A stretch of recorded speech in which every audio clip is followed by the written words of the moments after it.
Hello বন্ধুরা, মনের মতো টিভিতে আরও একটি নতুন নাটক আপলোড করা হয়েছে যেটার নাম পরীর রাজ্য। আর এটার দ্বিতীয় পর্ব কখন আসবে সেটাই আজকে আপনাদের সামনে আলোচনা করা হবে। সো বন্ধুরা, বুঝতেই পারছেন ভিডিওটি অনেক গুরুত্বপূর্ণ। সো জানতে হলে পুরো ভিডিওটি দেখতে হবে। আর দ্বিতীয় পর্ব কখন আসবে সেটা যদি জানতে চান তাহলে অবশ্যই আমাদের চ্যানেলটি সাবস্ক্রাইব করবেন, কারণ নিত্য নতুন নাটকের আপডেট খবর আমরা এই চ্যানেলের মাধ্যমে সবার আগে দিয়ে থাকি। তো বন্ধুরা, বুঝতেই পারছেন ভিডিওটি অনেক গুরুত্বপূর্ণ, তাই স্কিপ না করে পুরো ভিডিওটি দেখতে থাকুন। মনের মতো টিভিতে পরীর রাজ্য নাটকটি আপলোড করা হয়েছে। আর যারা যারা আপনারা পরীর রাজ্য নাটকটি দেখেছেন তারা অবশ্যই একটি কমেন্ট করবেন যে আপনাদের কাছে কেমন লেগেছে।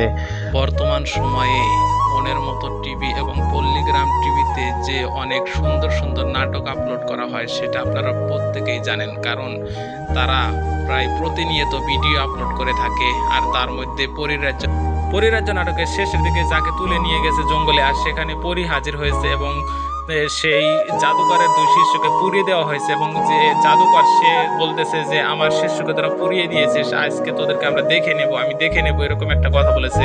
আর কি হতে পারে দর্শক পরিরাজ্য পার্ট 2-তে?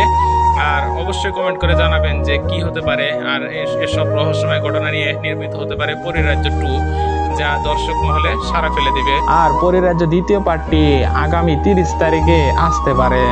সে পর্যন্ত সবাই ভালো থাকুন, সুস্থ থাকুন। ধন্যবাদ সবাইকে।